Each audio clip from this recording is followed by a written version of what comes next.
everyone, Namaskar. This is Neha Singh and today I will talk about the decision taken by Rail Ministry or Ministry of Railways and the IRCTC. इनके बीच में क्या हुआ, क्या decision लिया गया और इस डिसीजन का हमारे शेयर मार्केट पे क्या इम्पैक्ट पड़ा, सारी बातों को हम लोग डिटेल में जानेंगे. But before that I just want to give you one reminder that please subscribe my channel and hit the like button that you can get the notification of my new arrival. So let's start today's session. जैसे कि मैं बता रही थी कि ministry of railways ने एक decision लिया कि जो भी कन्वीनियंस फी है, जैसे कि आप जानते हैं कि जब हम लोग टिकट बुक करते हैं, ई टिकट बुक करते हैं, ये तो आईआरसीटीसी के वेबसाइट पे ही जाके या भी किसी भी स्टेशन के जहाँ पे बुकिंग काउंटर है वहाँ पे ही जाके हम लोग टिकट बुक करते हैं. तो जो कन्वीनियंस फी वो हम लोग से चार्ज करते हैं, उस कन्वीनियंस फी का 50% अब वो गवर्नमेंट को बिलोंग करेगा और रेस्ट ऑफ द 50% वो आईआरसीटीसी को जाएगा. तो ये है पूरा मामला. बट अब क्वेश्चन ये आता है कि तो इसमें प्रॉब्लम क्या है. प्रॉब्लम ये है कि 2019 के पहले आईआरसीटीसी एक गवर्नमेंट कंपनी हुआ करती थी. वो उसके ऊपर पूरा गवर्नमेंट का अधिकार था. वो जो भी डिसीजन लेती थी, जो भी उसके रेवेन्यूज होते थे, वो सारे गवर्नमेंट से बिलोंग करते थे. बट आफ्टर 2019 इसे पब्लिक कंपनी को लिस्ट कर दिया गया, इसे शेयर मार्केट में पुट कर दिया गया. तो जैसा कि आप जानते हैं कि जब कोई एक कंपनी शेयर मार्केट में लिस्टेड हो जाती है तो हम जो भी अगर उस कंपनी में इंटरेस्टेड होते हैं, वी स्टार्टेड बाइंग और purchasing the shares of that company. तो आईआरसीटीसी एक पब्लिक लिमिटेड कंपनी है और उसकी जो शेयर्स है वो हमारे पास है, बहुत सारे लोग हैं उसके शेयर्स परचेस करते हैं. तो अगर ये जो रेवेन्यू है, अगर ये जो डिसीजन है कि कन्वीनियंस फी 50% गवर्नमेंट को बिलोंग करेगा और रेस्ट 50% आईआरसीटीसी के पास रहेगा, तो इसका जो इम्पैक्ट है वो हम सब के ऊपर पड़ेगा.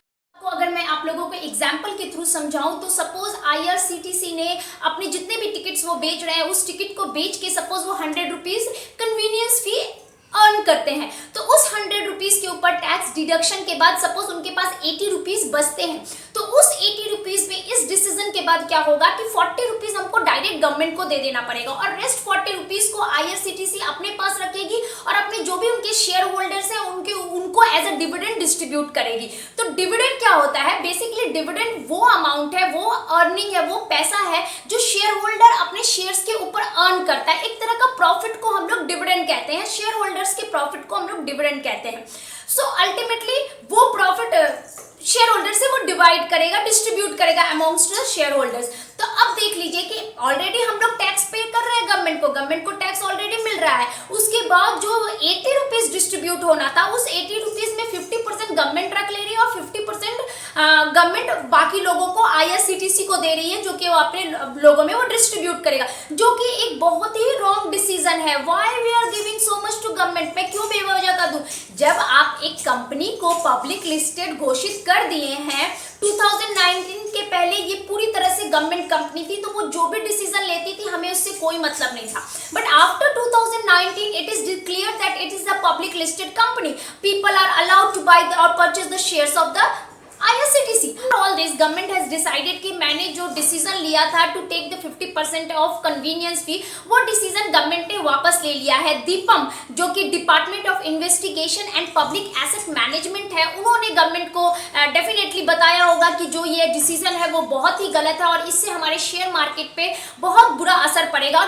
24 घंटे के अंदर में ही गवर्नमेंट ने अपने डिसीजन को वापस लिया और उसने सेबी को, नेशनल स्टॉक एक्सचेंज, सबको ये बात पब्लिकली इस बात को घोषित किया कि now they are not going to take any share. वो कोई भी 50% कन्वीनियंस फी के ऊपर चार्ज नहीं करेगी और वो गवर्नमेंट से बिलोंग नहीं करता है. जो भी रेवेन्यू होता है आईआरसीटीसी का वो उनके और उनके शेयर होल्डर्स में ही डिस्ट्रीब्यूट होगा. सो अल्टीमेटली ये जो भी उन्होंने ये डिसीजन को वापस लिया तो ये एक बहुत अच्छा न्यूज था. और इस डिसीजन को वापस लेते ही शेयर मार्केट में ऐसा देखा गया कि शेयर्स ऑटोमेटिकली इंक्रीज होने लगे और एंड ऑफ द डे जो शेयर्स 650 तक पहुंच गया था वो 900 पे जाकर रुका. सो ये it's a very good news. और whatever the decision government ने लिया था इट वॉज वेरी रॉन्ग. बहुत लोगों ने इसके ऊपर ट्वीट किया, बहुत लोगों ने इसको बहुत बुरा बोला कि फिर से सोशलिस्ट आ रहा है. 1991 के पहले से जो हम लोग देख रहे थे वही शासन स्टार्ट हो रहा है. सो आई होप आप समझ गए होंगे कि ये क्या था ये IRCTC का और मिनिस्ट्री ऑफ रेलवे का ये पूरा मामला, और कैसे गवर्नमेंट ने अपने डिसीजन को वापस लेके कितना अपने जो भी गलती थी उसको रेक्टिफाई किया। आई होप यू अंडरस्टैंड और ये वीडियो आपके लिए यूजफुल होगा। If it is then please subscribe my channel and hit the like button that you can get the notification of my new arrival. Till that, Neha Singh is saying goodbye to all of you. Thank you. Have a nice day. Namaskar.